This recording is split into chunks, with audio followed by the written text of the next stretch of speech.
What's the first thing you notice when you look at this illustration? Yes, the muted color palette. A very limited set of colors.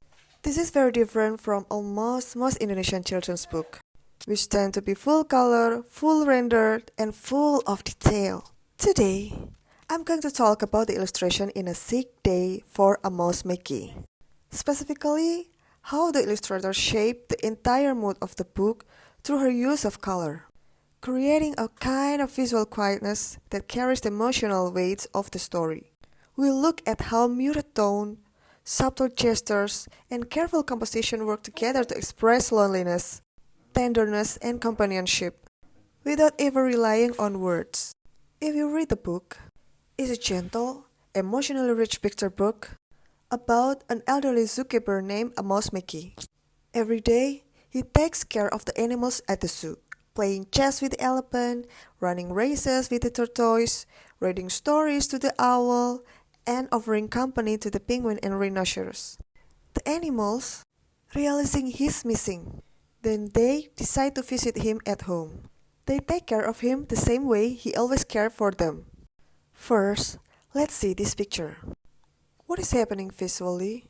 If you see, the dominant colors inside the house is muted green in the pajamas and vest, and a dim blue from the stove and neutral white background. The impression created is quiet, domestic, routine, and inward.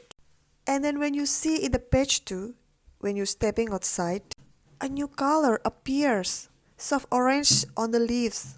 It makes the impression created like the outside world, morning air, transition, movement, or outwardness. When you notice, why the illustration not coloring all the object in this picture? And what would happen if this image were full color or used strong palette? Yes, a muted palette creates visual quiet. If you are illustrating a children's book about silence or calmness, low saturation images are far more appropriate. The contrast isn't harsh, and the image doesn't feel like it's shouting. It creates a smaller sensory load, the brain relaxes. You can see a minimal facial expressions, subtle gestures, and tiny moments of physical contact would be drawn out. The muted palette imitates the quality of everyday light, because in reality, our lives are not spotlight, dramatic, or theatrical. This is the quiet routine of an old man. The illustration here works like a long breath, letting the emotion rise slowly instead of forcing it. The gestures are small, and the kind you feel rather than see. Now, let's talk about how color operates here, not as a marker of objects, as many illustrators treat it, but as a marker of a transition of state. As you can see, inside the house the colors are only greens and minimal blues. And when he steps outside, orange appears. So, the illustrator's use of color is not an object label, not trees must be orange because it's autumn, not realism. But when emotion changes, the color will be changed too. This is storytelling without words. Like Maria Nikolajeva and Carol Scott, in their book How Picture Books Work, Routledge 2001, in Picture Book Theory, Nikolajeva and Scott call this emotional coloring. When illustrations don't simply explain the text but add an emotional layer that shapes how we feel the scene. Here, the text merely states that a mouse walks outside. But the illustrations adds warm orange, allowing us to feel an emotional shift, not just a change of location. Still within Nikolajeva and Scott's framework, this is also an example of counterpoint.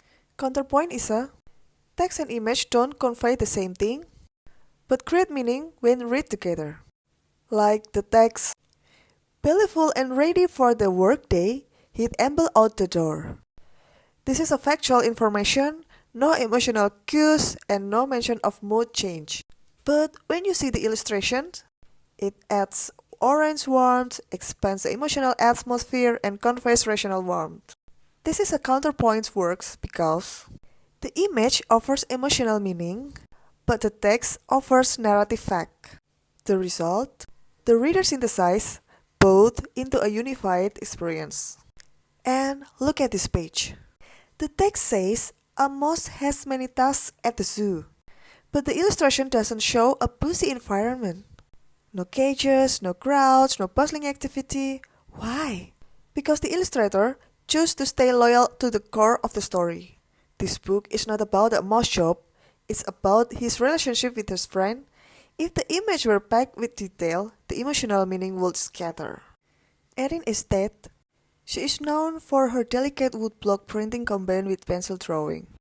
Her illustrations in A Sick Day for Amos McGee won the 2011 Caldecott Medal, one of the highest honors in American picture book illustration.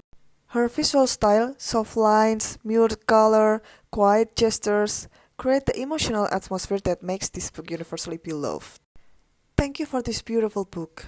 As an illustrator, I often assume that illustration in children's book exists simply to decorate a story.